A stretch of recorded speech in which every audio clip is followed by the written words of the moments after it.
આજે ફોર્મ ભરવાનો અંતિમ દિવસ મોટી સંખ્યામાં ઉમેદવારો પોતાનું ઉમેદવારી ફોર્મ ભરવા માટે પહોંચી રહ્યા હોય એની વચ્ચે એક અનોખું દ્રશ્ય જોવા મળ્યું છે।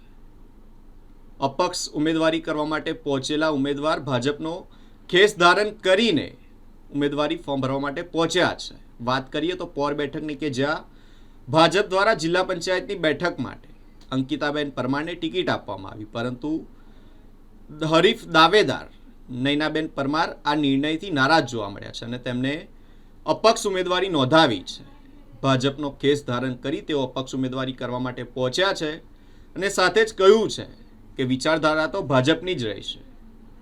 હું અપક્ષ જીતીશ તો પણ ભાજપમાં જોડાઈશ અને જો પાર્ટી સસ્પેન્ડ કરશે તો પણ મારી વિચારધારા તો ભાજપની જ રહેશે। વડોદરાની પોર બેઠક પર રાજકીય રંગ વધુ ગાઢ બન્યો છે। સોશિયલ મીડિયા સ્ટાર અંકિતાબેન પરમારની ઉમેદવારી વચ્ચે હવે આંતરિક અસંતોષ પણ બહાર આવ્યો છે।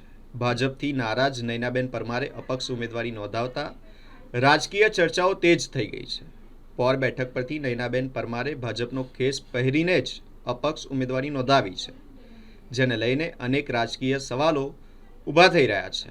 પરંતુ નૈનાબેન પરમારનો દાવો છે કે તેઓ ભાજપથી નહીં પરંતુ અંકિતાબેન પરમારથી નારાજ છે। તેઓએ જણાવ્યું કે અંકિતા પરમારે તેમને બહેન ગણાવ્યા હોવા છતાં એક પણ વખત સંપર્ક કર્યો નથી। તેમણે વધુમાં કહ્યું કે જીત્યા પછી પણ તેઓ પાછા ભાજપમાં જ જોડાશે અને જો હાઈકમાન્ડ દ્વારા સસ્પેન્ડ કરવામાં આવશે તો પણ તેમની વિચારધારા તો ભાજપની જ રહેશે। સાથે જ તેમણે સવાલ ઉઠાવ્યો કે અંકિતાબેન પરમાર સંગઠનમાં હોવા છતાં તેમને ઉમેદવારી કેમ નોંધાવી। હું આજે ઉમેદવારી નોંધવા માટે આવી છું અને હું જીતીને આવીશ। મારા સમર્થકો પર મને, મારા મતદારો પર મને વિશ્વાસ છે અને તેઓ મારા વિશ્વાસને મને મત આપીને મને જીતાડશે। ભાજપમાં જ હતો, કેમ અપક્ષ ઉમેદવારી કરવી પડી? હું ભાજપમાં જ છું જ, હજુ મેં ભાજપને છોડી નથી। મારો કેસ જોઈ શકો છો તમે। હું ભાજપની વિચારધારાને પહેલેથી વરેલી છું અને આગળ પણ હું ભાજપમાં છું, પણ મને ટિકિટ નથી મળી, એના કારણે હું અપક્ષમાં ઊભી છું। કોની સામે હવે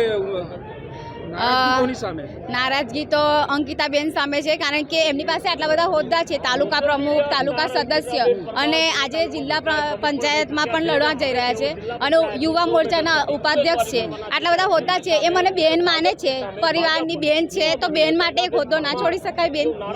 હવે જે ઉમેદવારો છો અને આજે ઉમેદવારી નોંધાવી રહ્યા છો, જીતનો કેટલો વિશ્વાસ છે?